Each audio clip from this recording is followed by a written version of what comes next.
نحمده ونصلي على رسوله الكريم اما بعد۔ جیسا کہ کل میں نے جمعے میں بھی اپنے ارادے کا اظہار کیا تھا، میری شدید خواہش یہ ہے کہ آج ہم ایک ہی نشست میں پوری سورۃ المعارج کا مطالعہ کر لیں۔ اس کا سبب یہ ہے کہ اس درس کے بعد ہمارے اس سلسلہ درس میں کچھ طویل وقفہ آ جائے گا۔ مجھے ایک سفر تو ملک کے اندر درپیش ہے اور ایک ملک سے باہر، تو غالباً آج کے بعد یہ نشست جو ہے لگ بھگ 2 ماہ کے بعد منعقد ہوگی۔ تو اس لیے خواہش ہے کہ یہ ایک ہی نشست میں ہمیں سورہ مبارکہ کا مطالعہ مکمل کر لیں۔ اگرچہ بات مشکل نظر آتی ہے لیکن مشکل ہمارے اعتبار سے ہے، وَمَا ذَلِكَ عَلَى اللَّهِ بِعَزِيزٍ، منظور ہو تو کوئی شے مشکل نہیں ہے۔ بہرحال کم سے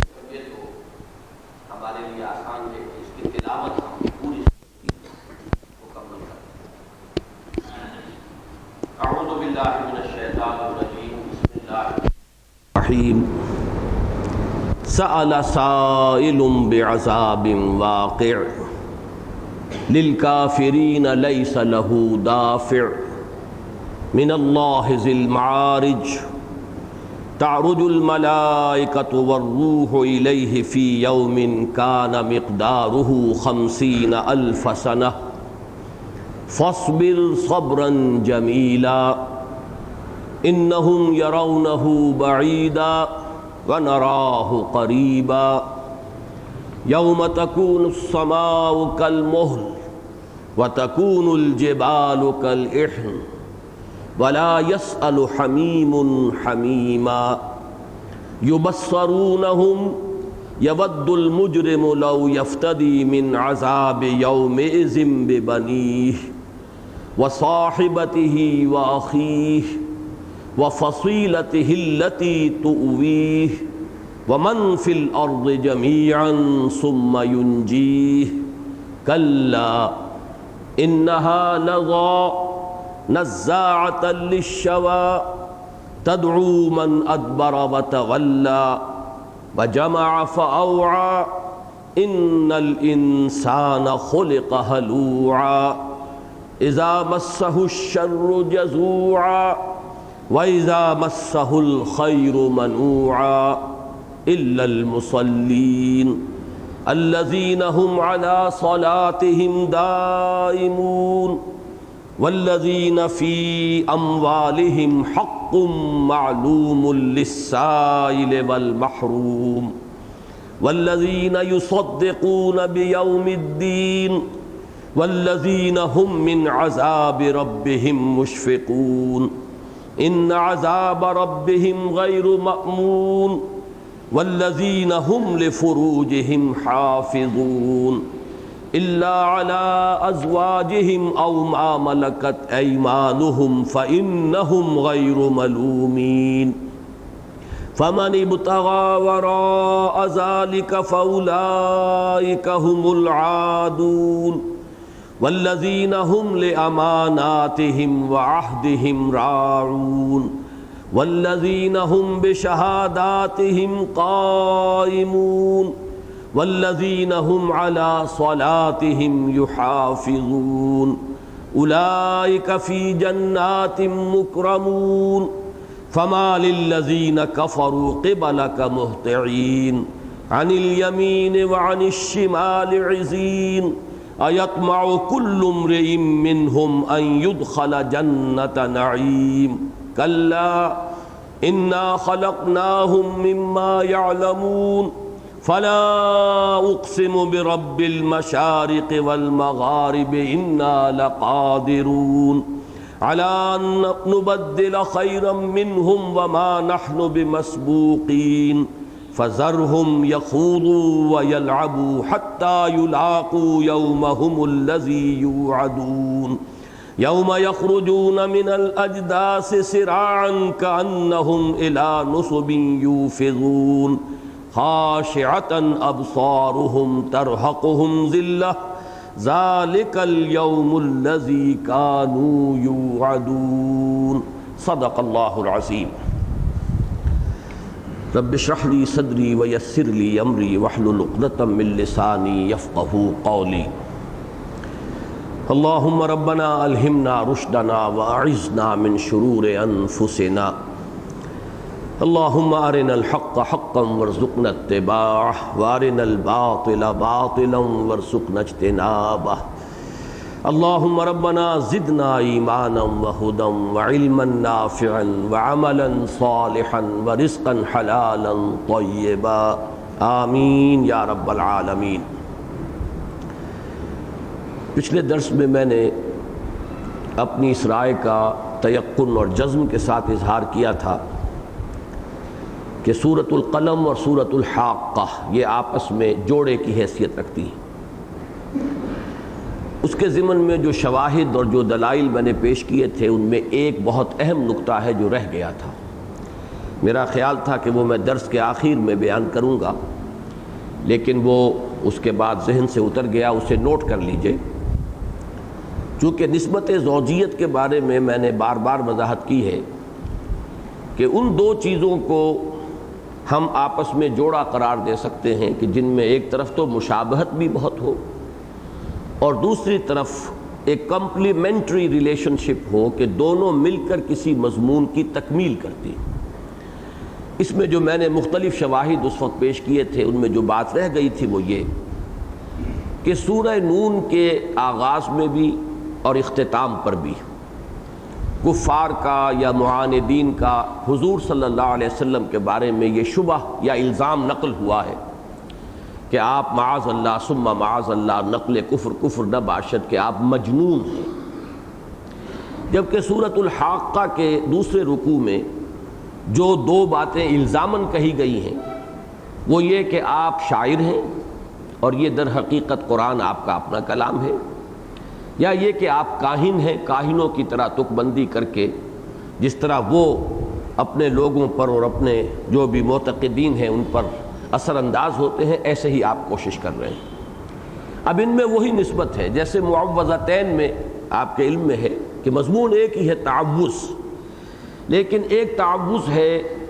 ان بلاؤں اور ان مصائب یا ان چیزوں کے مقابلے میں اللہ کی پناہ طلب کرنا کہ جو انسان پر خارج سے اثر انداز ہوتی ہیں، یہ سورۃ الفلق کا مضمون ہے۔ اور ایک ہے وہ فتنہ کہ جو انسان کے اپنے اندر سے آتا ہے، اس کے اپنے نفس کے ذریعے سے مؤثر ہوتا ہے، وہ ہے سورۃ الناس کا مضمون۔ اسی طریقے سے یہاں آپ دیکھیے کہ حضور صلی اللہ علیہ وسلم کے بارے میں یہ قول کہ آپ مجنون ہیں، اس کا جب تجزیہ آپ کریں گے تو اس میں کوئی ارادی یا شعوری بات حضور کی طرف منسوب نہیں کی گئی۔ مجنون اگر کوئی شخص ہو جائے، اگرچہ دونوں معنی اس کے آپ لے لیں، یا فاطر العقل کو مجنون کہتے ہیں، دیوانہ پاگل، اور یا وہ جس پر کوئی جن آ گیا ہو وہ مجنون ہے، آسیب زدہ۔ ان دونوں باتوں کے اعتبار سے وہ شخص خود مورد الزام نہیں بنتا، وہ تو گویا کہ خود ایک پیسیو ایجنٹ بن جاتا ہے، وہ کسی اور کے زیر اثر ہے، اس پر کوئی الزام نہیں دیا جا سکتا۔ جس شخص کا ذہنی توازن بگڑ گیا ہو مرفوع القلم ہے۔ اسی طرح اگر کسی پر آسیب آ گیا ہے تو اس پر الزام نہیں ہوگا، وہ تو در حقیقت گویا کہ معمول بن گیا ہے کسی عامل کا، کوئی جن ہے جس نے اس کو پوزیس کر لیا ہے۔ تو یہ دونوں جو معنی ہیں مجنون کے، اس میں حضور کی طرف کسی ارادی کذب کا یا کسی جھوٹ کی نسبت نہیں ہوتی، اس میں کسی شعوری اور ارادی جو ہے معاملہ وہ حضور کی طرف منسوب نہیں ہو سکتا۔ جبکہ یہ دونوں باتیں، آپ کو شاعر قرار دیا جانا یا آپ کو کاہن قرار دیا جانا، اور پھر یہ دعویٰ کرنا کہ یہ اللہ کا کلام ہے جو مجھ پر نازل ہو رہا ہے، ظاہر بات ہے کہ یہ شعور اور ارادے کے ساتھ ہے۔ اگر ہے ایسا تو اس میں یقیناً گویا کہ اس شخص جس کے بارے میں یہ بات کہی جا رہی ہے اس کا اپنا ارادہ ہے، اس کی اپنی کذب بیانی ہے، اس کا تصنع ہے، اس کا جھوٹ ہے، یہ چیز گویا کہ ایک شعوری اور ارادی الزام بنتی ہے۔ تو یہ دو چیزیں ہیں علیحدہ علیحدہ۔ اب سورہ نون میں یا سورہ قلم میں پہلی بات آئی کہ آپ مجنون ہیں، ما انت بنعمت ربک بمجنون، اور اختتام پر بھی آیا وقالوا انہ لمجنون۔ لیکن یہ کہ سورہ حاقہ میں یہ دو باتیں، وما ہوا بقول شاعر قلیلا ما تؤمنون ولا بقول کاہن قلیلا ما تذکرون تنزیل من رب العالمین۔ تو یہ بھی گویا کہ دونوں مل کر ایک بات کی تکمیل کر رہی ہیں، ایک ہی مضمون کا، ایک ہی تصویر کا ایک رخ ہے جو سورہ نون یا سورہ قلم میں آ گیا ہے، اور اسی کا دوسرا رخ جو ہے وہ سورہ حاقہ میں آیا ہے۔ اب ہم اللہ کے نام سے سورۃ المعارج کے مطالعے کا آغاز کر رہے ہیں۔ اس میں بھی سب سے پہلی جو بات میں عرض کرنا چاہتا ہوں، اور اسی تیقن اور جزم کے ساتھ، کہ سورۃ المعارج اور سورۃ نوح کے درمیان بھی وہی نسبت زوجیت ہے، جوڑے ہونے کی نسبت ہے۔ یہاں جو اس کے شواہد ہوں گے اس کو یوں سمجھیے کہ جیسے سورہ قلم اور سورہ حاقہ میں آپ نے دیکھا کہ سورہ قلم میں انباء الرسل کا کوئی تذکرہ نہیں، قوموں کی ہلاکت، قوموں پر عذاب کے آنے کا معاملہ، کوئی تذکرہ نہیں، جبکہ سورۃ الحاقہ میں آغاز ہی میں پوری 6 جو اقوام ہیں جن پر کہ قرآن مجید میں بار بار ذکر ہوا ہے کہ عذاب استیصال آیا، ہلاکت کا عذاب، کأن لم یغنوا فیہا، ایسے کر دیے گئے جیسے تھے ہی نہیں، نام و نشان مٹا دیا گیا، ان کو بے خبن سے اکھاڑ کر پھینک دیا گیا۔ ان 6 اقوام کا ذکر ہے بڑے ہی اختصار کے ساتھ، یہ میں تفصیل سے بیان کر چکا ہوں، اور یہ بھی مکی صورتوں میں اس نسبت زوجیت کا ایک اہم مظہر ہے۔ چنانچہ جو حضرات ابتدا سے میرے درس میں شرکت کر رہے ہیں ان کے علم میں ہے کہ مکیات کا جو سب سے پہلا جوڑا آتا ہے مصحف میں، اس لیے کہ پہلی سورت سورۃ الفاتحہ مکی سورت ہے، لیکن وہ تو منفرد ہے، وہ پورے قرآن مجید کا جوڑا اس کو قرار دیا جا سکتا ہے، ام القرآن ہے، لیکن یہ کہ جو پہلا جوڑا آتا ہے وہ سورۃ الانعام اور سورۃ الاعراف پر مشتمل ہے، اور ان دونوں میں نسبت یہی ہے کہ سورۃ الانعام پہ کہیں کوئی ذکر کسی قوم کی ہلاکت کا، کسی رسول کا، حضرت نوح، حضرت ہود، حضرت صالح، حضرت لوط، حضرت شعیب، حضرت موسیٰ کا نہیں، جبکہ سورہ اعراف میں ہم دیکھتے ہیں کہ ان سب کا ذکر ایک ایک رکوع مکمل جو ہے شروع ہوتا ہے، اور حضرت موسیٰ علیہ السلام کا ذکر تو بہت مفصل ہے۔ سورۃ الانعام میں ذکر ہے حضرت ابراہیم کا، اور حضرت ابراہیم کی قوم پر کسی عذاب کے آنے کا قرآن مجید میں بہرحال بطرز جلی تو کہیں کوئی تذکرہ موجود نہیں، نہ سورہ انعام میں ہے کہ اس قوم پر ہلاکت کا کوئی عذاب آیا ہے کہ جس قوم نے حضرت ابراہیم کو آگ تک میں ڈال دیا، اس حد تک بھی جسارت کی انتہا ہے، لیکن یہ ہے کہ قرآن مجید میں کہیں حضرت ابراہیم کا تذکرہ ان انباء الرسل کے ضمن میں نہیں آیا۔ بالکل وہی نسبت آپ اس میں دیکھیں گے کہ یہاں بھی آپ سورۃ المعارج میں کسی رسول کا ذکر، کسی قوم کی ہلاکت کا ذکر، جسے میں انباء الرسل سورہ ہود میں یہ اصطلاح آئی ہے اس کے حوالے سے بار بار یہ لفظ لاتا ہوں، رسولوں کی بہت اہم خبریں کہ رسول آئے، قوموں نے تکذیب کر دی، قومیں ہلاک کر دی گئیں، 3 جملے سمجھیے، اللہ نے فلاں قوم کی طرف رسول کو بھیجا، فلاں رسول کو علیہ الصلاۃ والسلام، قوم نے تکذیب کر دی، اللہ نے اس قوم کو ہلاک کر دیا، اور صرف رسول اور اس کے ساتھی چند اہل ایمان جو تھے ان کو بچا لیا۔ یہ گویا کہ داستان ہے جو بار بار آتی ہے، حضرت نوح، حضرت ہود، حضرت صالح، پھر جیسا کہ میں نے عرض کیا حضرت لوط، حضرت شعیب اور حضرت موسیٰ علیہ الصلاۃ والسلام، تو ان کا کوئی ذکر آپ کو سورہ معارج میں نہیں ملے گا۔ البتہ پوری سورہ نوح گویا کہ ایک نبأ رسول کے اوپر مشتمل ہے، حضرت نوح علیہ السلام، اور اس اعتبار سے انباء الرسل میں سے یہ بڑی منفرد مزاج کی صورت ہے کہ اس میں ابتدا سے آخر تک صرف حضرت نوح کا ذکر ہے، نمبر 1، اور نمبر 2 یہ کہ جو سخت ترین بد دعا ہو سکتی ہے جو کوئی رسول اپنی قوم کو دے سکتا ہے اس کا ذکر اس سورہ نوح میں ہے، اس لیے کہ رب لا تذر علی الارض من الکافرین دیارا فإنک ان تذرہم یضلوا عبادک ولا یلدوا الا فاجرا کفارا۔ اب یہ تو یوں سمجھیے کہ سخت ترین، اب دعا کہیں یا بد دعا کہیں، زبان میری بھی رکتی ہے کہ رسول کے بارے میں ہم یہ کہیں کہ انہوں نے بد دعا کی، لیکن بہرحال اب اس سے بڑی بد دعا تو اور کوئی نہیں ہو سکتی کہ اے پروردگار اب زمین پر ان کافروں کا ایک گھر بھی بستا مت چھوڑ، اگر تو نے کسی ایک کو بھی ان میں سے بخش دیا تو ان کی آئندہ نسل سے بھی کسی خیر کی توقع نہیں ہے، ان کی نسلوں میں سے بھی تیرے فاسق اور فاجر اور باغی لوگ ہی اٹھیں گے۔ اب یہ مایوسی کی، یعنی مایوسی اللہ سے نہیں معاذ اللہ، وہ تو کسی بندہ مومن کو نہیں ہو سکتی، رسول کو تو کیا ہوگی، لیکن قوم سے مایوسی کی انتہا ہے۔ تو اس طریقے سے یہ سورہ معارج اور سورہ نوح جو ہیں اسی حوالے سے کہ عام طور پر مکی صورتوں میں جوڑوں کی نسبت اس حوالے سے ہے، تو ان کے درمیان یہ نسبت اس زوجیت جو ہے جوڑے ہونے کی نسبت یہ اسٹیبلش ہوتی ہے۔ اور اسی کے حوالے سے ایک بہت اہم معاملہ ہے اس سورہ مبارکہ کی پہلی آیت کی تفسیر سے متعلق، جس میں ایک قول پر یا ایک رائے پر مجھے جزم حاصل ہوا ہے، اور آج میں خاص طور پر اس کا ذکر اس لیے کر رہا ہوں کہ اس نظم قرآن کے حوالے سے واقعتاً ہمیں بڑی سہولت حاصل ہوتی ہے۔ ہمارے مفسرین نے، اللہ تعالیٰ ان کی خدمات کا اجر انہیں عطا فرمائے، انہوں نے جتنے احتمالات ہو سکتے ہیں انہیں نقل کیا ہے، اور اکثر و بیشتر حضرات جو ہیں وہ ہمت نہیں کرتے کہ اس میں سے کسی ایک احتمال کے بارے میں کوئی آخری رائے ظاہر کریں۔ امام راضی تک کا یہ حال ہے، حالانکہ وہ بہت عقلی قسم کے آدمی ہیں، منطقی، فلسفی، متکلم ہیں، لیکن وہ بھی اکثر و بیشتر واللہ عالم کہہ کے گزر جاتے ہیں۔ یہ بات بھی کہی گئی، یہ بات بھی کہی گئی، یہ بات بھی کہی گئی، اور یہ رائے بھی دی گئی، یہ رائے بھی دی گئی، یہ رائے بھی دی گئی۔ تو مختلف آراء اور احتمالات کا تو یقیناً ایک انسائکلوپیڈیا ہے، لیکن یہ ہے کہ وہ جزم کے ساتھ کسی جگہ پر وہ نقطہ قائم کر دینا کہ جائیں جاس بات یہ ہے، اکثر و بیشتر نہیں کرتے۔ اس معاملے میں بھی سأل سائل بعذاب واقع کی تفسیر میں انہوں نے کئی اقوال نقل کیے ہیں، اور ایک قول جس پر کہ اس نظم قرآن کے حوالے سے اب میری رائے جو ہے حتمی طور پر قائم ہو گئی ہے، جدید دور میں میں نے دیکھا کہ کسی مفسر نے بھی وہ رائے نہیں لی ہے، لیکن امام راضی نے اس کا ذکر کیا ہے۔ اور دوسرا جس پر کہ مجھے پھر مزید انشراح حاصل ہوا وہ یہ ہے کہ شاہ عبد القادر رحمہ اللہ صاحب موضح القرآن نے وہی رائے ظاہر کی ہے، اور اسی پر پھر میری رائے بھی حتماً قائم ہوئی۔ وہ ہے اس سورہ مبارکہ کی پہلی آیت کا معاملہ کہ سأل سائل بعذاب واقع میں کس نے یہ عذاب طلب کیا اللہ سے۔ اکثر و بیشتر اس وقت جو رائے دی جاتی ہے وہ یہ ہے کہ یہ کفار نے،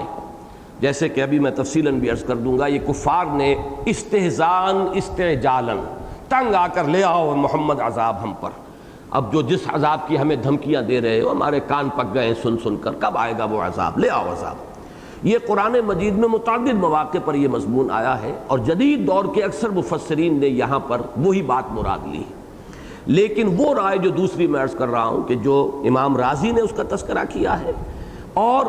شاہ عبد القادر نے وہی رائے صرف ظاہر کی ہے موضح القرآن میں، وہ یہ ہے کہ اس عذاب کا تقاضا کرنے والے خود محمد الرسول اللہ صلی اللہ علیہ وسلم تھے۔ یہ بات در حقیقت جیسے کہ میں نے ابھی عرض کیا ہے کہ یہ بات ہماری زبان رکتی ہے کہ رسول عذاب بھی طلب کر سکتا ہے، یہ بات عجیب لگتی ہے۔ رسول کی شان میں تو ہم یہ بھی سمجھتے ہیں کہ کچھ غیر مناسب سی بات ہے کہ بد دعا کا لفظ ان کے لیے استعمال کریں، لیکن یہ کہ قرآن مجید میں یہ بات جب اگلی سورت سورہ نوح کے اختتام پر آ گئی کہ اتنی شدید بد دعا حضرت نوح علیہ السلام نے اپنی قوم کو دی ہے، تو گویا کہ وہ ثبوت بن رہا ہے اس کا، اور وہ ایک ترتیب بن گئی ہے کہ اس سورت کا اختتام ہو رہا ہے ایک جلیل القدر رسول، بلکہ رسولوں میں سے پہلے رسول، اس لیے کہ پہلے نبی حضرت آدم ہے لیکن پہلے رسول حضرت نوح علیہ السلام ہے۔ تو پہلے رسول نے اتنی سخت بد دعا دی، اسی طرح کا معاملہ حضور صلی اللہ علیہ وسلم سے بھی ثابت ہو رہا ہے کہ آپ نے بھی اپنی قوم کے لیے عذاب طلب کیا۔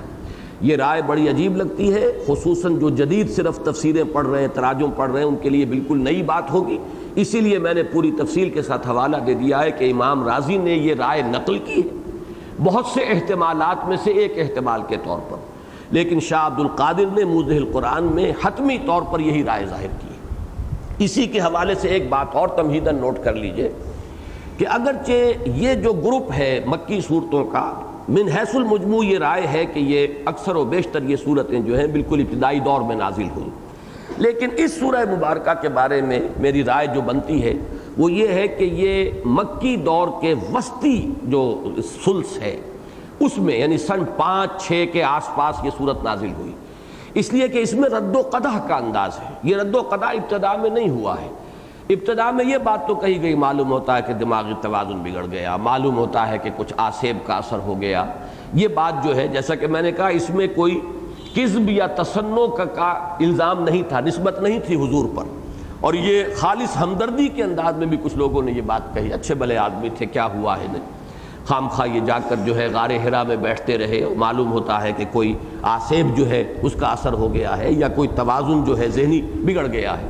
ابتدا میں وہ بات تو ٹھیک جو ہے وہ حالات کے ساتھ اس کی مناسبت ہے، لیکن جو انداز یہاں ہے رد و قدح کا، بالخصوص اس سورہ مبارکہ کے دوسرے رکوع میں، وہ تو اس دور سے متعلق ہے جبکہ شدید کشمکش اور کشاکش اور تصادم کی کیفیت پیدا ہو گئی۔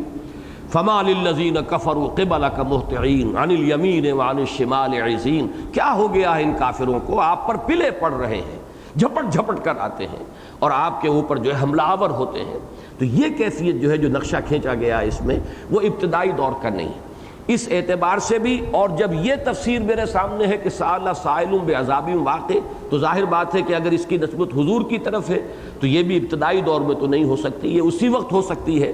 جبکہ پرسیکیوشن شدید ترین ہو گئی تھی، صحابہ کرام کو ستایا جا رہا تھا، مارا جا رہا تھا، اور ظاہر بات ہے کہ اس حالت میں رسول کے دل میں اس جذبے کا پیدا ہو جانا کہ پروردگار اب وہ تیری سزا کب آئے گی، کب تک تو ان کافروں کو مہلت دے گا، اس کا بالکل قرین قیاس ہے، عقل میں یہ بات آتی ہے کہ اب ان کی جو ہے رسی مزید دراز نہیں کی جانی چاہیے۔ انہوں نے حضرت سمیہ کو شہید کر دیا، انہوں نے حضرت یاسر کو شہید کر دیا، حضرت مصعب بن عمیر کو بالکل مادرزاد برہنہ کر کے نکال دیا، حضرت بلال کو ایسے گھسیٹا ہے جیسے کہ جانوروں کی لاشیں گھسیٹی جاتی ہیں گردن میں رسی ڈال کر، حضرت خباب کو دہکتے ہوئے انگاروں میں لٹا دیا۔ تو جیسے سورہ عنکبوت کے ابتدا میں آتا ہے کہ بعض صحابہ کے اندر وہ کیفیت پیدا ہو گئی تھی کہ حضور کی خدمت میں وہ حاضر ہوئے کہ حضور آپ ہمارے لیے دعا نہیں کرتے،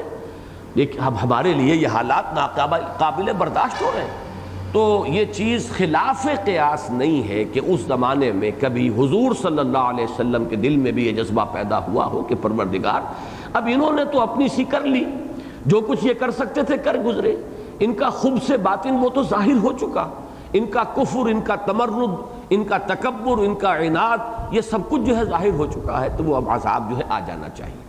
تو اس اعتبار سے میں یہ سمجھتا ہوں کہ یہ سورہ مبارکہ بالکل ابتدائی دور کی نہیں معلوم ہوتی، بلکہ متوسط دور جس میں کہ پرسیکیوشن اور تشدد جو ہے وہ شدید ترین ہو گیا تھا۔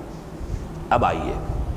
سأل سائل بعذاب واقع، اس میں پہلی بات تو یہ نوٹ کیجئے کہ سألہ کی دو قرأتیں ہیں، سألہ حمزہ کے ساتھ سألہ اور الف کے ساتھ سالہ، سالہ سائل بعذاب واقع اور سأل سائل بعذاب واقع۔ عام طور پر جس قرأت سے ہم واقف ہیں وہ حمزہ کے ساتھ ہے، سأل سائل بعذاب واقع، مانگا ایک مانگنے والے نے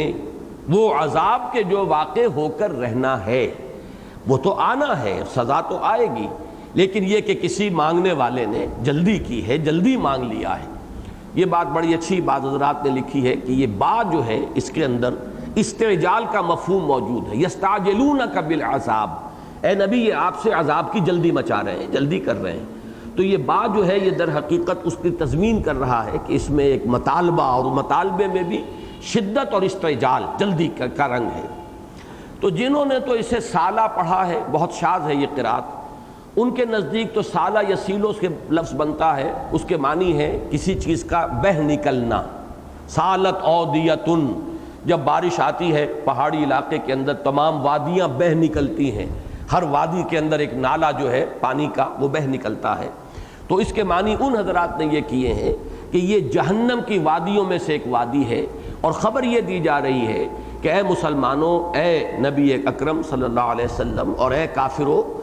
اس بات کو نوٹ کر لو کہ عذاب کا نالا بہ نکلا ہے۔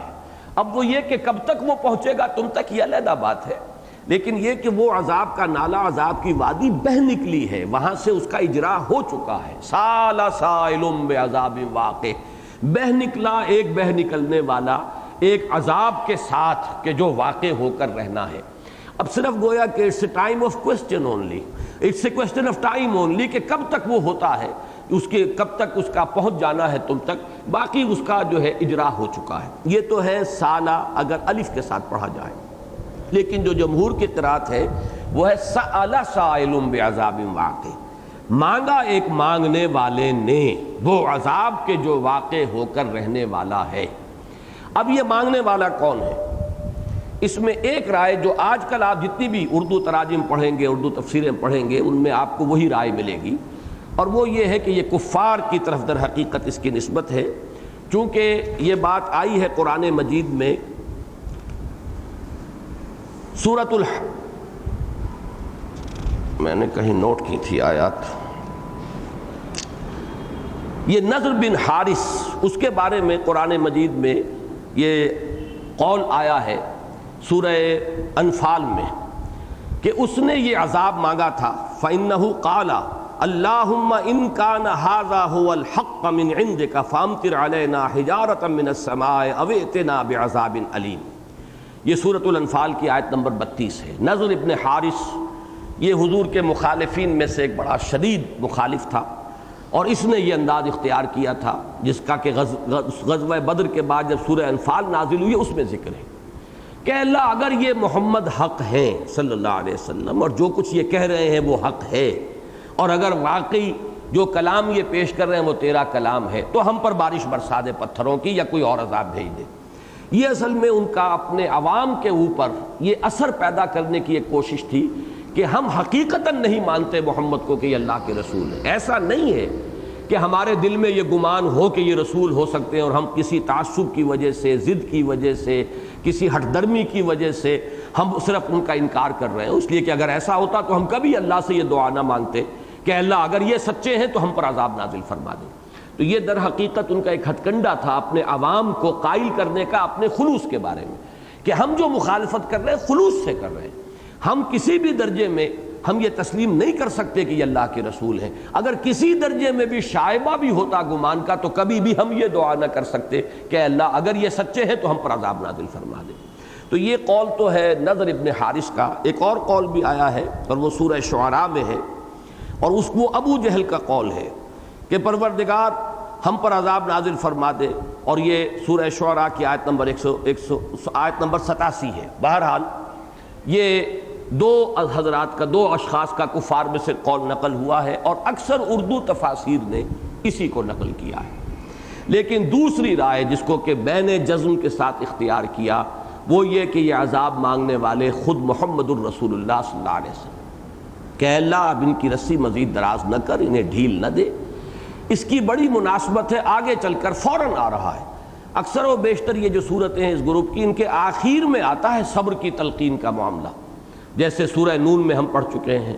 کہ فاصبر لحکم ربک ولا تکن کصاحب الحوت، اے نبی آپ اللہ کے حکم کا اور فیصلے کا انتظار کیجئے اور اس مچھلی والے کے مانند نہ ہو جائیے، یعنی حضرت یونس علیہ السلام نے جو ذرا جلدی کی تھی وہ معاملہ آپ نہ کریں۔ لیکن یہاں آپ دیکھیں گے بالکل آغاز میں فاصبر صبرا جمیلا، اے نبی صبر کیجئے اور بڑی خوبصورتی کے ساتھ صبر کیجئے، ابھی تو ہم ان کی رسی دراز کریں گے، ابھی ہماری حکمت میں ان کے لیے مہلت ہے، لہذا آپ صبر کیجئے۔ البتہ وہ عذاب آ کر رہے گا، وہ سزا آ کر رہے گی، تو کیا فرق پڑتا ہے آج آئے یا کل آ جائے۔ یہ آپ کے اور آپ کے ساتھیوں کے صبر کا امتحان ہے، استقامت کا مظاہرہ ہوگا لوگوں کے سامنے، اور اسی سے لوگوں کے دل پگھلیں گے کہ یہ وہ لوگ ہیں کہ جنہوں نے حق کے لیے اور اپنی جو اپنا موقف ہے اس کے لیے کیسی کیسی شدید مصیبتیں جھیلی ہیں، کیسی کیسی قربانیاں دی ہیں، کس طرح کے ثبات اور استقامت کا مظاہرہ کیا ہے، استقلال کا مظاہرہ کیا۔ اسی سے تو مخالفین کے دل پگھلیں گے اور وہ اپنے دل میں قائل ہو جائیں گے۔ یعنی اگر وہ دعائیں مانگتے ہیں لوگوں پر اثر ڈالنے کے لیے اپنے خلوص کا، تو در حقیقت اہل حق کا خلوص اس طرح ظاہر ہوتا ہے کہ وہ اپنی ایثار سے، قربانی سے، صبر سے، مصابرت سے، ثبات سے، استقلال سے وہ گویا کہ ثبوت فراہم کرتے ہیں کہ جس بات کا وہ اقرار کر رہے ہیں اس پر انہیں بالکل یقین، حق الیقین کے درجے میں حاصل ہے۔ تو یہ ہے وہ بات، جیسا کہ میں عرض کر چکا ہوں، امام رازی نے اسے نقل کیا ہے کہ بہت سے حضرات کی رائے یہ ہے، گویا کہ متقدمین میں بھی یہ رائے موجود ہے، اور اس دور میں شاہ عبد القادر رحمہ اللہ نے موضح القرآن میں یہی رائے دی ہے کہ یہاں سأل سائل بعذاب واقع سے مراد خود حضور ہیں صلی اللہ علیہ وسلم۔ فرمایا للکافرین لیس لہ دافع۔ اب یہ للکافرین کا ذرا نوٹ کیجئے گا، جس طرح میں نے پچھلے درس میں بھی بیان کیا تھا کہ قرآن مجید میں جو صوتی آہنگ ہے اور قوافی جو ہیں آیات کے آخری الفاظ، ان کی ایک مناسبت جو ہے وہ بہت زیادہ ملحوظ ہے، خصوصاً ان صورتوں میں۔ سورہ قاف سے جو شروع ہوا ہے سلسلہ، یا آخری دو گروپ جو ہے، یا آخری منزل جسے ہم کہتے ہیں سورہ قاف سے لے کر سورۃ الناس تک، ان میں یہ چیز بہت نمایاں صوتی آہنگ ہے، اور یہ در حقیقت ایک ملکوتی غنا ہے، یہ ڈیوائن میوزک ہے، یہ اللہ تعالیٰ کی طرف سے جو فطرت انسانی کے اندر ایک طلب ہے، ایک دلچسپی ہے، ایک انس ہے، ایک کشش محسوس کرتا ہے انسان موسیقی کی طرف، چاہے وہ کسی میں کم ہوتا ہے یہ مادہ، کسی میں زیادہ، تو جو شے بھی اللہ نے انسان میں پیدا کی ہے ایک طلب کے اعتبار سے، اس کے لیے کوئی نہ کوئی اللہ نے اس کی تسکین کا جائز سامان بھی فراہم کیا ہے۔ تو در حقیقت جو جائز سامان ہے اس موسیقی کی حص کا، وہ اللہ کی کتابوں کے اندر وہ ڈیوائن جو میوزک موجود ہے، وہ ملکوتی غنا۔ اب یہاں دیکھیے یہ للکافرین کا تعلق سب مانتے ہیں کہ بے عذاب واقع سے ہے۔ سال سائل بعذاب واقع للکافرین، مانگا ایک مانگنے والے نے ایک عذاب جو واقع ہونے والا ہے کافرین کے حق میں۔ وہ عذاب ظاہر بات ہے کہ عموم کے ساتھ نہیں ہے، سب کے لیے نہیں ہے، اس عذاب کے مستحق جو ہے کافرین ہے۔ لیکن یہ کہ لیس لہ دافع من اللہ، دافع کے ساتھ ملتا ہے من اللہ، تو اگر آپ الفاظ کو جوڑیں گے ان کے مفہوم کے اعتبار سے تو رب کچھ اور بنتا ہے۔ سال سائل بعذاب واقع للکافرین لیس لہ دافع من اللہ ذی المعارج۔ اب اس میں وہ موسیقی ختم ہو گئی، وہ جو ردم تھا وہ ختم ہو گیا، لہذا اس ردم کو برقرار رکھنے کے لیے اس کو جو توڑا گیا ہے حصوں میں، سال سائل بعذاب واقع للکافرین لیس لہ دافع، اب اس کے اندر وہ جو ہے وہ صوتی آہنگ پیدا ہوا۔ تو اس کو بھی نوٹ کیجئے ایک مثال کے طور پر۔ للکافرین، اس کا تعلق جو ہے بعذاب واقع سے ہے کہ وہ عذاب واقع ہوگا کافروں کے لیے۔ ایک رائے یہ بھی ہے کہ یہ مستقل علیحدہ جملہ ہے کہ یہ ہوگا، گویا کہ یہ عذاب کافروں کے لیے، لیکن لیسا لہو دافع سے متعلق نہیں ہے یہ، بلکہ منفصل ہے۔ لیسا لہو دافع من اللہ ذی المعارج، نہیں ہے کوئی اسے دفع کرنے والا اللہ کی جانب سے۔ جب اس عذاب کا اجرا ہو جائے، جب اس کا فیصلہ ہو جائے، کوئی اسے دفع کرنے والا نہیں ہے۔ کوئی اس کو وہ نالا اگر کہیں، وہ نالا جب بہہ نکلتا ہے تو کوئی نہیں جو اس کا رخ موڑ سکے۔ وہ تو جس کے لیے عذاب کے حکم کے ساتھ وہ نالا جو ہے عذاب کا بہہ نکلا ہے، اس کے طرف اب وہ آ کر رہے گا، کسی میں یہ طاقت نہیں ہے کہ اس کے رخ کو موڑ دے، اس کو دور کر دے، اس کو دفع کر دے۔ البتہ ایک رائے یہ ہے کہ من اللہ کا تعلق بھی بعذاب واقع سے ہے، کہ یہ عذاب واقع من اللہ ہے، اللہ کی طرف سے ہے، للکافرین، کافرین کے لیے۔ بہرحال یہ جو مختلف احتمالات ہیں وہ میں بیان کر رہا ہوں، لیکن اس میں وہ نقطہ خاص طور پر ذہن میں رکھیے کہ ترتیب قرآن مجید میں جو ہے بالخصوص اس منزل کی صورتوں میں ان میں صوتی آہنگ کو بڑی اہمیت حاصل ہے۔ من اللہ ذی المعارج، اس اللہ کی طرف سے جو بڑے درجوں والا ہے۔ معارج معرج کی جمع ہے، معرج کہتے ہیں، عروج کہتے ہیں چڑھنے کو، اور معرج چڑھانے والی شے، سیڑھی جو کہ جس کے ذریعے سے اوپر چڑھا جائے۔ معارج سیڑھیوں والا، درجوں والا، یہ اللہ تعالیٰ کی بلندی اور اس کی رفعت شان کے لیے اس کے درجات ہیں۔ اب درجات کے بارے میں بہت سی رائے دی گئی ہیں کہ درجات جنت بھی اس سے مراد ہو سکتے ہیں۔ اللہ تعالیٰ نے جنتیوں کے لیے مختلف درجے رکھے ہیں، اور یہاں تک بھی حضور صلی اللہ علیہ وسلم کا ایک قول نقل ہوا ہے کہ ان درجوں کے اندر اتنا فصل ہے، اتنا فرق ہے، اتنا بعد ہے کہ ایک نچلی جنت والا شخص اوپر والے جنت کے لوگوں کو ایسے دیکھے گا جیسے تم زمین پر بیٹھ کے اور ستاروں کو دیکھتے ہو۔ اس قدر فرق و تفاوت ہوگا اہل جنت کے درجات کے اندر۔ تو اللہ تعالیٰ بہت درجوں والا، بہت بلندیوں والا، بہت رفعتوں والا، من اللہ ذی المعارج۔ میرے نزدیک یہاں پر جنت کے درجے مراد نہیں ہیں، بلکہ یہ کہ اللہ تعالیٰ کی رفعت شان کے لیے یہ الفاظ آئے۔ تعرج الملائکۃ والروح الیہ فی یوم کان مقدارہ 50,000 سنہ، چڑھتے ہیں فرشتے اور روح اس کی طرف، یا چڑھیں گے فرشتے اور روح اس کی جانب۔ جیسا کہ آپ کو معلوم ہے عربی میں فعل مضارع میں حال بھی ہے، مستقبل بھی ہے، تو دونوں ترجمے میں نے کر دیے، اور دونوں احتمالات ہیں وہ بعد میں عرض کروں گا۔ چڑھتے ہیں یا چڑھیں گے فرشتے اور روح اس کی جانب ایک دن میں کہ جس کی مقدار ہے 50,000 برس۔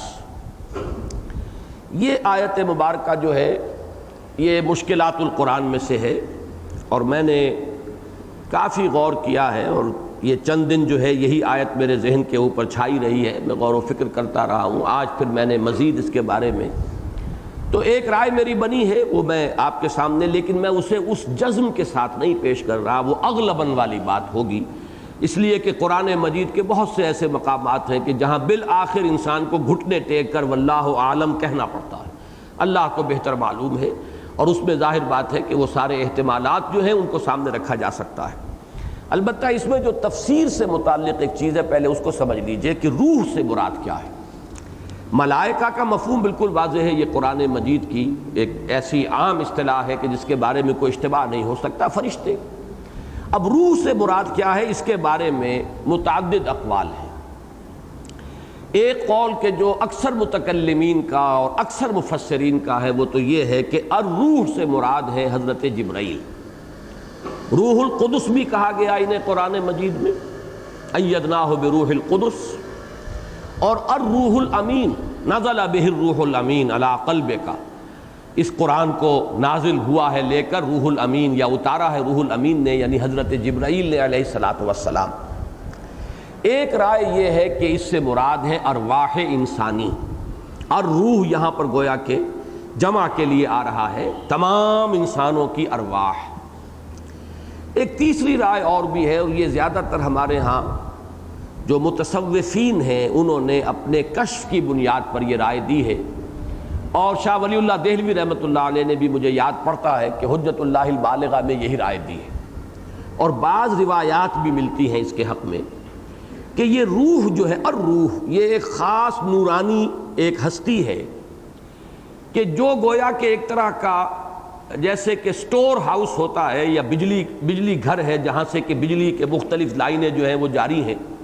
یا سورج سے جیسے شعاعیں نکلتی ہیں، تو تمام ملائکہ اور تمام ارواح انسانیہ کا انشعاب ہوتا ہے اس سے، جیسے کہ سورج سے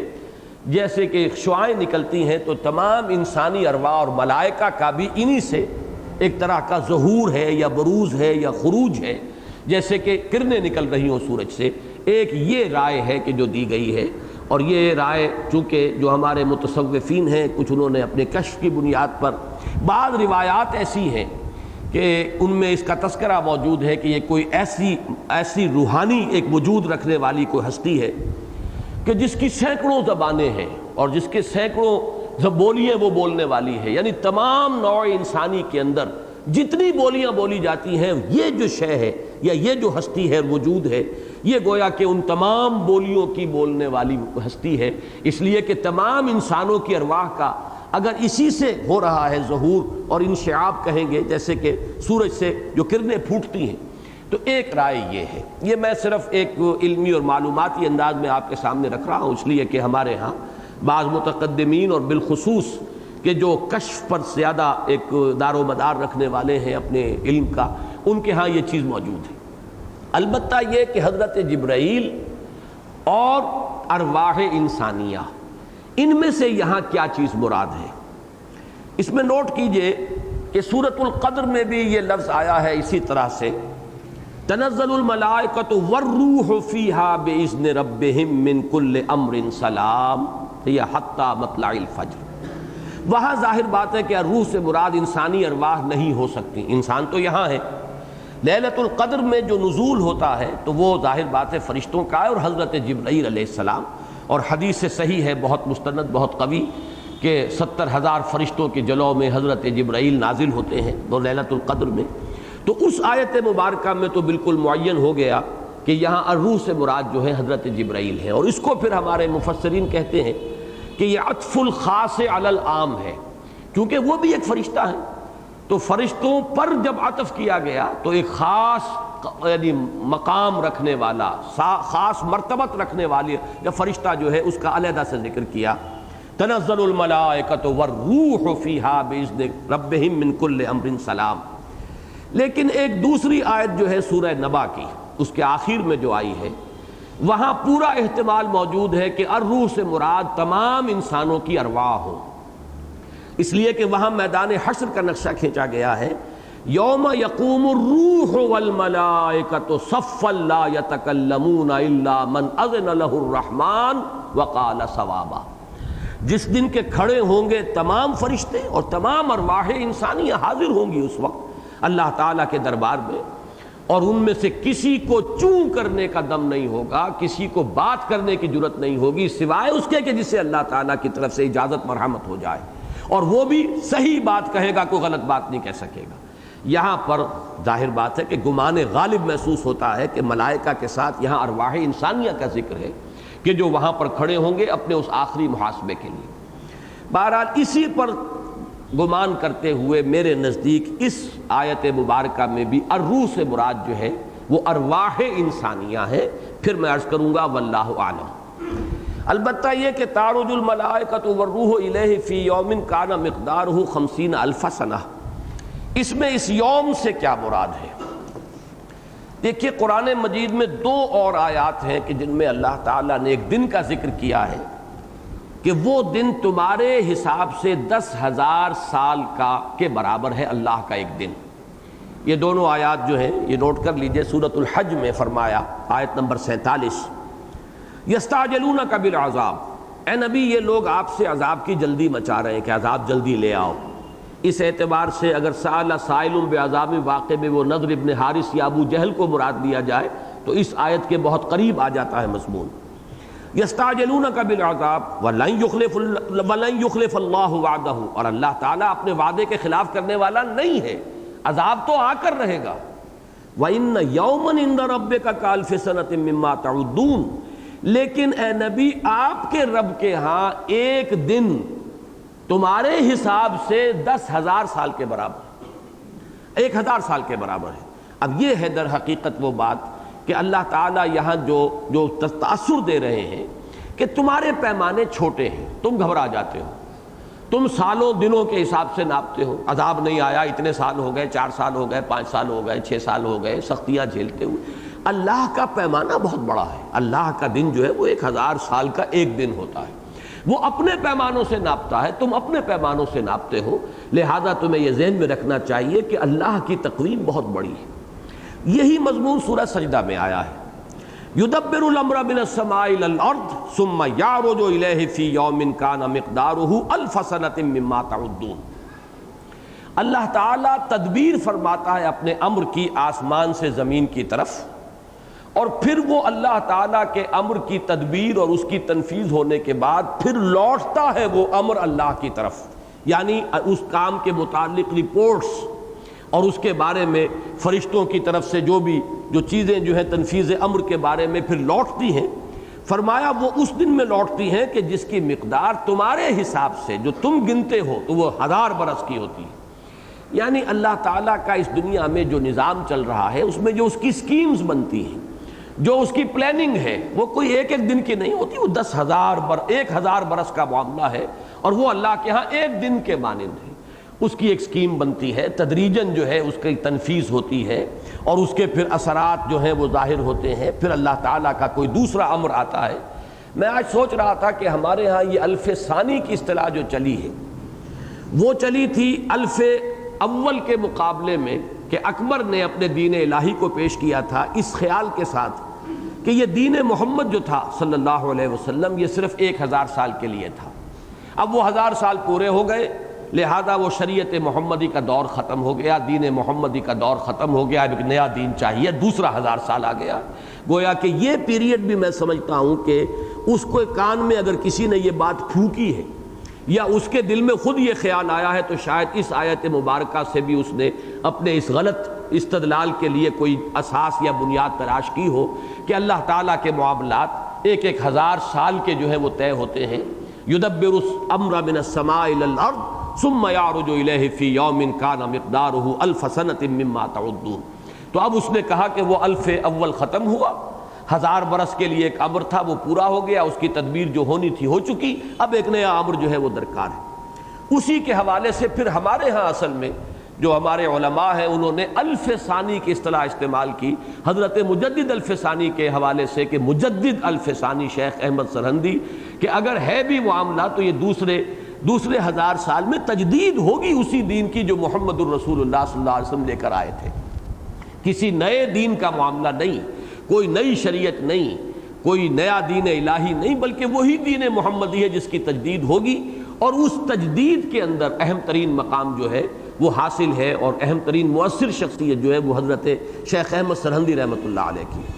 بہرحال میرے نزدیک بہت سے حضرات نے ان دو آیتوں کے حوالے سے اس آیت کا مفہوم معین کرنے کی کوشش کی ہے۔ تعرج الملائکۃ والروح الیہ فی یوم کان مقدارہ 50,000 سنہ۔ میرے نزدیک ان دونوں آیات کا مضمون، جیسے کہ قرآن مجید میں نے کہا ہے کہ اہم مضامین اکثر و بیشتر 2 مرتبہ ضرور آتے ہیں، تو وہ 2 آیتیں تو اس قاعدہ کلیہ کو پورا کر رہی ہیں۔ اس آیت کا کوئی تعلق میرے نزدیک ان 2 آیات کے ساتھ نہیں ہے، بلکہ یہ اپنی جگہ پر ایک مستقل مضمون ہے، اور اس کانٹیکسٹ میں جس میں یہ آیت آئی ہے اس سورہ مبارکہ میں، اس کے 2 ہی ممکن احتمالات ہیں، اور انہی کو زیادہ تر ہمارے مفسرین نے پیش کیا ہے۔ ایک یہ کہ اس میں در حقیقت استعارتاً اللہ تعالیٰ کی رفعت شان ہی کا ذکر ہے۔ من اللہ ذی المعارج تعرج الملائکۃ والروح الیہ فی یوم کان مقدارہ 50,000 سنہ، کہ اس کی شان اتنی بلند ہے، اتنی بلند ہے، اتنی اعلیٰ اور عرفہ ہے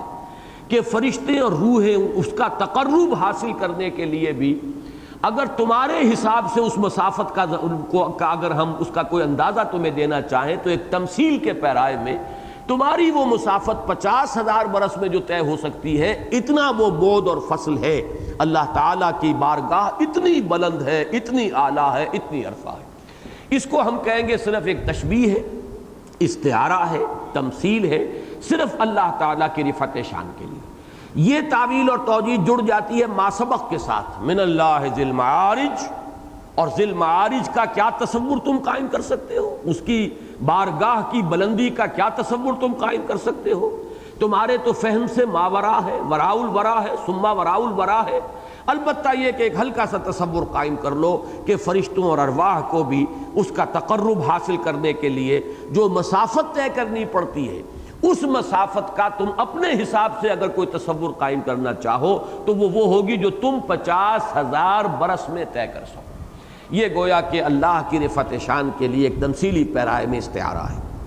دوسرا مفہوم اس کا یہ لیا گیا ہے کہ اس سے مراد ہے یوم قیامت، اور میرے نزدیک یہ اغلب ہے، اس لیے کہ اس سے اس کا بعد میں تعلق جڑتا ہے فاصبر صبرا جمیلا انہم یرونہ بعیدا ونراہ قریبا۔ وہ جو قیامت کا دن ہے انہیں دور نظر آ رہا ہے، ہمارے سامنے موجود ہے، ہم قریب سے دیکھ رہے ہیں، تو اے نبی آپ جلدی نہ کیجئے، آپ صبر کیجئے، اور صبر بھی بڑی خوبصورتی کے ساتھ، بڑے وقار کے ساتھ، بڑی ایک طمانینت کے ساتھ، بڑے سکون کے ساتھ، بڑے استقلال کے ساتھ۔ اور گویا کہ یہ حکم صرف حضور کو نہیں ہے بلکہ آپ کے وساطت سے یہ حکم تمام اہل ایمان کو دیا جا رہا ہے کہ ایک صبر تو ہوتا ہے کہ جو صبر جبراً مجبوراً بھی کرنا پڑتا ہے۔ قہر درویش بر جانے درویش، آپ کو بدلہ لینے پر قادر نہیں ہے تو آپ نے معاف کر دیا۔ یہ معافی کہ جو اس بنا پر دی جا رہی ہے کہ آپ قادر ہی نہیں بدلہ لینے پر، یہ کوئی معافی نہیں ہے۔ ہاں جب آپ قادر ہو انتقام پر اور بدلہ لینے پر پھر معاف کر دیں تو یہ ہے معافی، یہ عفو ہے۔ اس سے جو آپ کو ترفع حاصل ہوگا اور جو روحانی بلندی حاصل ہوگی وہ اپنی جگہ پر ہے، لیکن اگر ہے ہی نہیں تو قہر درویش بر جانے درویش۔ تو صبر ایک ہے جبر کا صبر، جیسے حضور کا ایک واقعہ بڑا پیارا آتا ہے کہ کسی خاتون کا بچہ فوت ہو گیا، وہ جزا فضا کر رہی تھی، بہت نالا و شیون، حضور پاس سے گزرے، حضور نے فرمایا اصبری، صبر کرو۔ انہوں نے کہا کیا صبر کریں، یہ مصیبت آپ پر ٹوٹتی تو آپ کو پتہ چلتا۔ تو حضور صلی اللہ علیہ وسلم نے پھر کچھ دنوں کے بعد ملاقات ہوئی، اب ظاہر بات ہے سکون ہر ایک کو آ ہی جاتا ہے، تو حضور نے فرمایا تھا کہ صبر وہ ہوتا ہے جو صدمے کے وقت کیا جائے، جو پہلا وقت ہوتا ہے اس وقت اگر صبر کیا گیا ہو تو وہ صبر ہے۔ بعد میں تو سبھی کو صبر آ جاتا ہے، وقت گزرتا ہے تو وقت جو ہے time is the best healer, پھر تو آدمی سب جو ہے وہ صبر کر ہی لیتے ہیں، جھیل ہی جاتے ہیں۔ برسر ابن آدم ہرچہ آیت میں گزرت، انسان کے سر پر جو مصیبت بھی آتی ہے بالآخر گزر جاتی ہے، جھیلنی پڑتی ہے۔ لیکن صبر اسے کہتے ہیں وہ خوبصورتی والا صبر، وقار کے ساتھ، اطمینان کے ساتھ، دیکھنے والے کو بھی معلوم ہو کہ یہ تو کوہ ہمالیہ کے مانند ہے، ان کے لیے یہ بدلتی ہوئی جو کیفیات ہیں وہ ان پر کوئی اثر انداز نہیں ہو رہی ہے، مصائب ہو، مشکلات ہو، اگر اللہ کی طرف سے کوئی نعمتیں آسانیاں ہیں تو شکر کر رہے ہیں، اللہ کی طرف سے اگر وہ امتحان اور ابتلا دوسری صورت میں آگے آئے، تکلیف یا کسی محبوب شے کے چھوٹ جانے سے، علیحدہ ہو جانے سے، دور چلے جانے سے، کسی موقع کے ہاتھ سے نکل جانے سے، تو یہ کہ اس میں صبر ہے، اور وہ صبر جو ہے خوبصورتی والا صبر۔ یہی آپ دیکھیں گے کہ آگے آئے گا وَاہْجُرْهُمْ هَجْرًا جَمِيلًا، اے نبی ان سے لا تعلق اختیار کیجئے لیکن خوبصورتی کے ساتھ۔ ایک ہوتا ہے قطع تعلق کرنا لاٹھی مار کر، لٹھ مار کر، ایک ہے کہ بڑی خوبصورتی کے ساتھ کہ ٹھیک ہے آپ کی سمجھ میں میری بات نہیں آ رہی ہے، وہ جو ایک شعر ہے کہ دل اور دے ان کو جو نہ دے مجھ کو زباں اور، یا رب وہ نہ سمجھے ہیں نہ سمجھیں گے میری بات۔ اگر نہیں میری بات سمجھ میں آ رہی ہے ٹھیک ہے، پھر دیکھیں گے، پھر غور کریں گے، آپ سوچئے، میں پھر کبھی ملاقات کروں گا، پھر حاضر ہو جاؤں گا، آپ سوچئے اپنی جگہ پر۔ ایک یہ ہوتی ہے علیحدگی، قالوا سلاما، اور ایک یہ ہے کہ بہت ہی غیظ و غضب میں اور بہت ہی طیش میں آ کر اور گالم گلوچ کر کے آدمی جو ہے وہ اپنا قطع تعلق کر رہا ہو، تو وہ جو ہے وہ فرمایا وَاہْجُرْهُمْ هَجْرًا جَمِيلًا، یہاں فرمایا فَاصْبِرْ صَبْرًا جَمِيلًا، تو میرے نزدیک فَاصْبِرْ صَبْرًا جَمِيلًا إِنَّهُمْ يَرَوْنَهُ بَعِيدًا وَنَرَاهُ قَرِيبًا،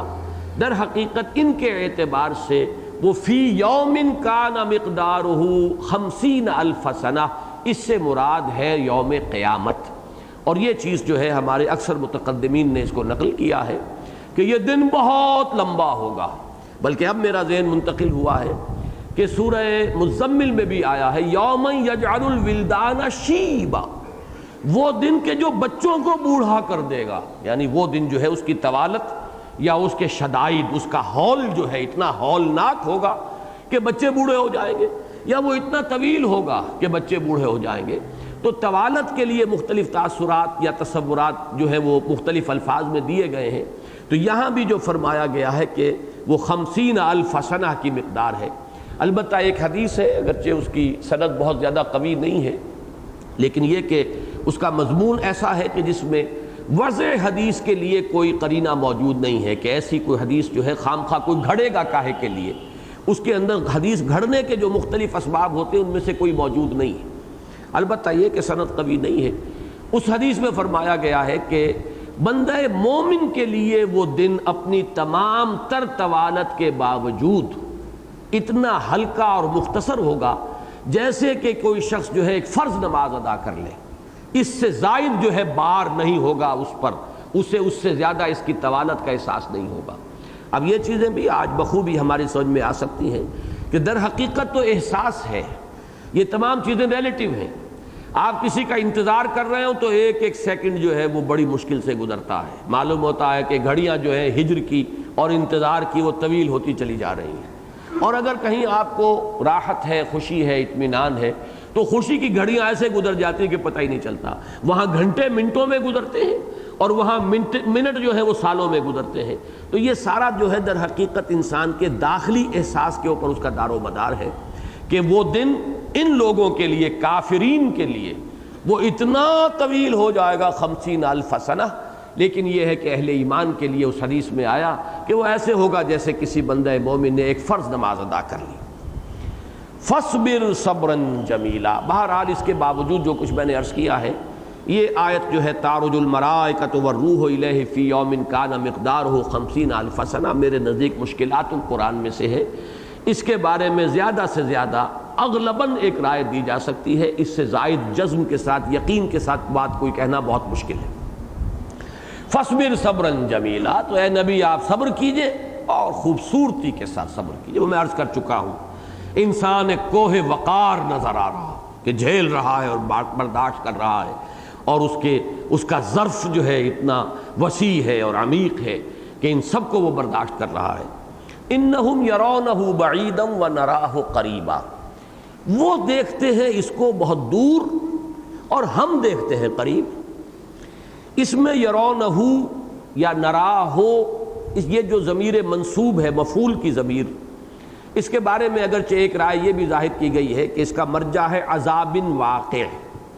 وہ اس واقع ہونے والے عذاب کو دور دیکھ رہے ہیں، ہمارے سامنے ہے، ہم قریب دیکھ رہے ہیں۔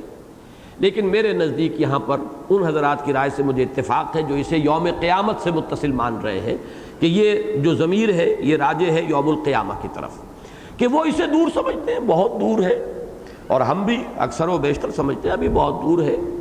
ہم تو اپنی موت کو بھی بہت دور سمجھتے ہیں، چاہے وہ بالکل ہمارے سروں پر منڈلا رہی ہو، لیکن قیامت تو ظاہر بات ہے کہ محسوس ہوتا ہے کہ ابھی دور ہے۔ صحابہ کرام کا حال یہ تھا کہ جب بھی کبھی ذرا آندھی بھی تیز آتی تھی تو وہ سمجھتے تھے کہ قیامت آ گئی. یہ در حقیقت ان کا استحضار تھا. جیسے میں نے ابھی عرض کیا نا، ہر چیز انسان کے اپنے احساس پر جو ہے اس کا دار و مدار ہے. قیامت کا تصور اس درجے مستحضر تھا، اتنا ان کی نگاہوں کے سامنے ہر وقت رہتا تھا کہ ذرا تیز آندھی چلی اور وہ سمجھتے تھے کہ شاید قیامت آ گئی. تو یہ جو کیفیت ہے یہ ان کے اپنے ایک داخلی احساس اور استحضار کا مظہر تھی. یہ بات انہم یرونہ بعیدا ونراہ قریبا، وہ دیکھتے ہیں اس کو دور،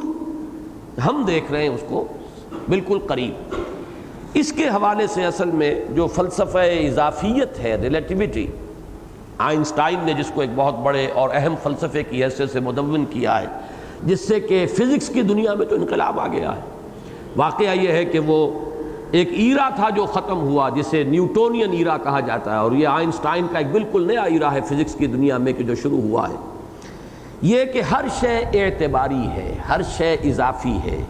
کوئی ایبسولیوٹ ویلیو جو ہے کم سے کم ہمارے تصور میں نہیں آ سکتی. یہ اللہ تعالیٰ کی شان ہے، اس کی ایگزسٹنس بھی ایبسولیوٹ ہے، وجود مطلق، اس کا علم مطلق. لیکن ہمارا تصور تو بڑا محدود ہے. ہمارے ذہنوں میں تو ایک ریلیٹیو کانسیپٹس آتے ہیں کسی چیز کے حوالے سے. گرم ہے، سرد ہے، اس سرد میں سے ذرا یعنی زیادہ گرم میں سے آپ ہاتھ ڈالیے کم گرم میں تو آپ کو ٹھنڈا معلوم ہوگا. اسی میں اگر ٹھنڈے پانی میں سے ہاتھ نکال کر اس میں ڈالیں گے وہ گرم معلوم ہوگا. ایک ہی پانی ہے جس کو فرض کیجئے ایک شخص نے تو گرم پانی میں ہاتھ ڈالا تھا پہلے اور پھر اس میں ڈالا ہے، اور ایک وہ ہے جس کا ہاتھ پہلے ٹھنڈے پانی میں تھا اب اس میں آیا، وہ کہے گا یہ گرم ہے، وہ یہ کہے گا ٹھنڈا ہے. تو گویا کہ ایک ہی شے کے بارے میں دو رائے آ رہی ہیں، اعتباری ہے. اس کا مجھے ایک، جیسا کہ میں نے کئی مرتبہ اپنا تجربہ عرض کیا ہے، یہ مشاہدات ہوتے ہیں کہ جن سے بہت سی چیزیں انسان پر کھلتی ہیں اور وہ پھر یاد رہتی ہیں وہ باتیں. پہلا جب میں نے ہوائی سفر کیا ہے لاہور سے کراچی کا، نائٹ کوچ، اور 90 روپے کل کرایہ ہوتا تھا اس نائٹ کوچ کا. فوکر فرینڈشپ جو چھوٹا جہاز ہے وہ جاتا تھا تقریباً 3-3.5 گھنٹے میں پہنچتا تھا کراچی. اور اس کی آپ کو معلوم ہے کہ اس کی جو پرواز ہے وہ نیچی ہوتی ہے. رات کے وقت میں حساب کرتا جا رہا تھا، اس لیے کہ کچھ نہ کچھ جغرافیہ اور اس کا مجھے اندازہ ہے کہ اب اتنا وقت گزر گیا ہے، اب یہ ساہیوال کی روشنیاں نظر آ رہی ہیں، یہ اوکاڑے کی نظر آ رہی ہیں. ایک دم میں چونک گیا جب مجھے اندازہ یہ ہوا تھا کہ اب بھاولپور کے آس پاس، لودھرا، بھاولپور اور سما سٹا کے تینوں شہروں کی روشنیاں بیک وقت نظر آ رہی تھی. میرا ذہن منتقل ہوا، اس سے پہلے تو ٹرین سے سفر کرتے تھے، اب ٹرین تو چلتی ہے اپنے آرام سے ٹھمک ٹھمک کرتی ہوئی. تو اب جب آپ پہنچتے ہیں لودھرا تو آپ کو معلوم ہوتا کہ ابھی بھاولپور آدھے گھنٹے بعد آئے گا،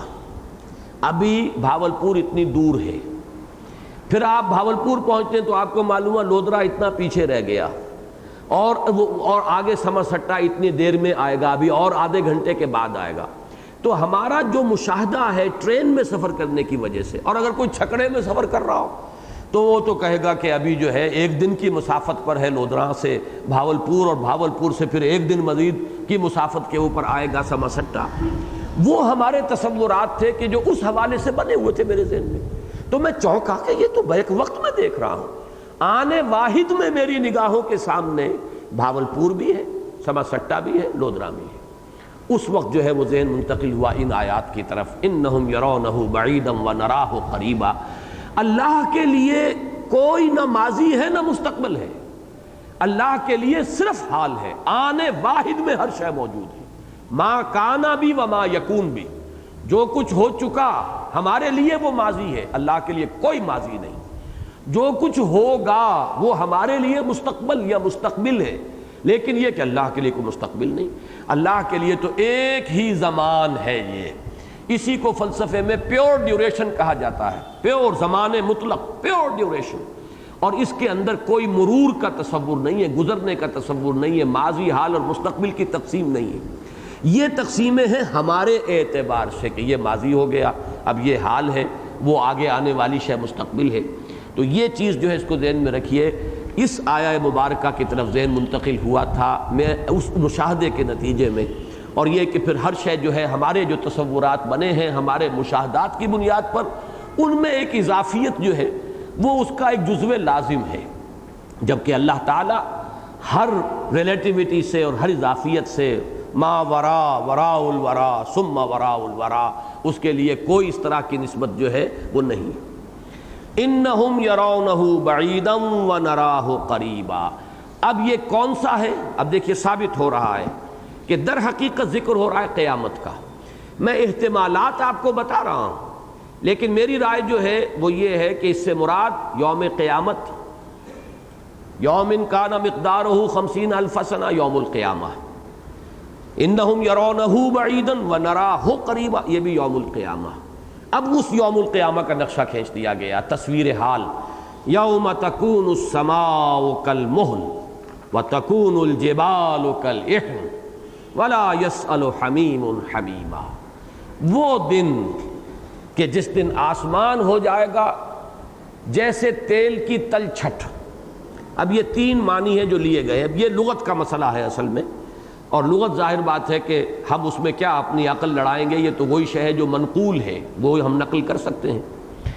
کہ ایک تو اس کا مفہوم لیا گیا تیل کی تلچھٹ، جب آپ تیل کو صاف کرتے ہیں، گرم کرتے ہیں، صاف تیل آپ نتھار لیتے ہیں، نیچے تلچھٹ رہ جاتی ہے گدلا سا، وہ جو ایک بچت ہے وہ ہے تلچھٹ تیل کی۔ ایک یہ کہ اس سے مراد ہے پگھلا ہوا تانبا، ایک یہ ترجمہ کہ اس سے مراد ہے پگھلی ہوئی چاندی یا کوئی بھی دھات جو پگھلی ہوئی ہو۔ یہ مختلف ترجمے ہیں کہ جو کیے گئے ہیں۔ ان سب میں جو قدر مشترک ہے وہ یہ ہے کہ ایک گویا کہ ایک سرخی مانند رنگت جو ہے وہ اس آسمان کی ہو جائے گی، جیسے تیل کی تلچھٹ کے اندر بھی وہ سرخی کچھ آویزش ہوتی ہے، اور اس سرخی کا ذکر قرآن مجید میں آیا ہے سورہ رحمان میں۔ وانشقت السماء فکانت وردۃ کالدہان، وہ سرخ ہو جائے گا جیسے کہ تیل کی تلچھٹ ہوتی ہے۔ تو اس کے حوالے سے اگر اس کی القرآن یفسر بعضہ بعضا، اس کے حوالے سے سمجھا جائے تو بہترین ترجمہ جو ہے، تانبا بھی چونکہ سرخی مائل ہوتا ہے تو پگھلا ہوا تانبا، یا یہ کہ تیل کی تلچھٹ۔ اور اسی طریقے سے سورہ تکویر جو آخری پارے میں آئے گی اس میں آیا ہے وَإِذَا السَّمَاءُ كُشِطَتْ۔ اب یہ جو کاف شین اور تا کا مادہ آتا ہے، یہ آتا ہے کسی جانور پہ سے کھال اتار لینا۔ کھال کے اتارنے کے بعد اب وہ گوشت جو ہے اس کے اندر آپ کو نظر آتا ہے، وہ سرخی جو ہے وہ جھلکتی ہوئی ہوتی ہے گوشت کی۔ تو یہ دونوں چیزیں جو ہیں اس کے اس کے اعتبار سے آسمان کی کوئی خاص کیفیت ہے جس کو اس لفظ سے تعبیر کیا گیا ہے۔ ظاہر بات ہے متشابہات میں سے ہے یہ، تو اسی وقت جو بھی مشاہدات ہوں گے تو معلوم ہوگا کہ قرآن نے یہ بات جو کہی تھی اس کی تعبیر عملی یہ ہے۔ اس وقت ہم اس سے زیادہ اور کچھ نہیں کر سکتے کہ یہ ٹھیک ہے متشابہات میں سے ہے۔ کل من عند ربنا آمنا بہ، ہم اس پر ایمان رکھتے ہیں ہمارے رب کی طرف سے۔ دوسرا فرمایا وَتَكُونُ الْجِبَالُ كَالْعِهْنِ، یہ جو الفاظ ہیں یہ سورۃ القارعہ میں بھی آئے ہیں۔ القارعۃ مالقارعہ وما ادراک مالقارعہ یوم یکون الناس کالفراش المبثوث وتکون الجبال کالعہن المنفوش۔ وہاں پر عہن کے ساتھ لفظ اضافہ کیا گیا منفوش۔ عہن کہتے ہیں روئی کو، اون کو، اور رنگا رنگ اون جو ہے رنگی ہوئی وہ عہن ہے۔ منفوش کے اضافے کے ساتھ اس کے اندر مزید تاکید کی گئی ہے سورہ قارعہ میں۔ یہ کیوں کہا گیا ہے کہ یہ پہاڑ جو ہے یہ رنگی ہوئی اون کے مانند ہو جائیں گے، اور وہ بھی دھنکی ہوئی اون؟ اس کا سبب یہ ہے کہ جیسا کہ قرآن مجید میں سورہ فاطر میں فرمایا گیا آیت نمبر 27، اور جو حضرات بھی کاغان جاتے ہوں یا اور مختلف پہاڑی علاقوں میں وہ دیکھتے ہیں کہ پہاڑ مختلف رنگوں کے ہوتے ہیں۔ کہیں بالکل سفید چٹان آپ کو نظر آئے گی، سنگ مرمر ہے، سفید چٹان ہے، کہیں سیاہ پہاڑ نظر آئے گا، کہیں آپ کو دھاریاں نظر آئیں گی، کہیں ہری دھاریاں بھی کاغان جاتے ہوئے خصوصاً یہ آپ کو نظر آتا ہے، مشاہدہ ہوتا ہے۔ چنانچہ سورہ فاطر میں فرمایا وَمِنَ الْجِبَالِ جُدَدٌ بِيضٌ وَحُمْرٌ مُخْتَلِفٌ أَلْوَانُهَا وَغَرَابِيبُ سُودٌ۔ پہاڑوں میں اللہ تعالیٰ نے ایسی گھاٹیاں اور دھاریاں بنا دی ہیں کہ کہیں سفید نظر آ رہی ہے اور کہیں پر وہ سرخ ہے، مختلف سرخ کے بھی مختلف شیڈز، کہیں تیز سرخ ہے، کہیں ہلکا، کہیں عنابی ہے اور کہیں گلابی ہے، اور کہیں کالے بھجنگ پہاڑ جو ہے وہ نظر آتے ہیں۔ اب ظاہر بات ہے کہ جب یہ دھنکی ہوئی اون کے مانند ہوں گے تو رنگا رنگ اون نظر آئے گی۔ جب یہ ریت کے تودے بنیں گے اور جب کہ یہ ہوا میں ریت اڑ رہی ہوگی تو اس کا جو نقشہ ہوگا وہ وہی ہوگا کہ جیسے اون دھنکی جا رہی ہو اور مختلف رنگوں کی اون ہو تو جو اس کا سسپینشن ہو جائے گا فضا کے اندر، اسی طریقے سے یہ پہاڑ جب ہے حبام منصورہ ہو جائیں گے تو ان کی کیفیت وہی ہوگی وَتَكُونُ الْجِبَالُ كَالْعِہْنِ۔ اصل شے جو ہے یہ تو ہے نا، قرآن مجید میں قیامت کی نقشہ کشی اور تصویر حالت جو ہے مختلف الفاظ میں کی گئی ہے،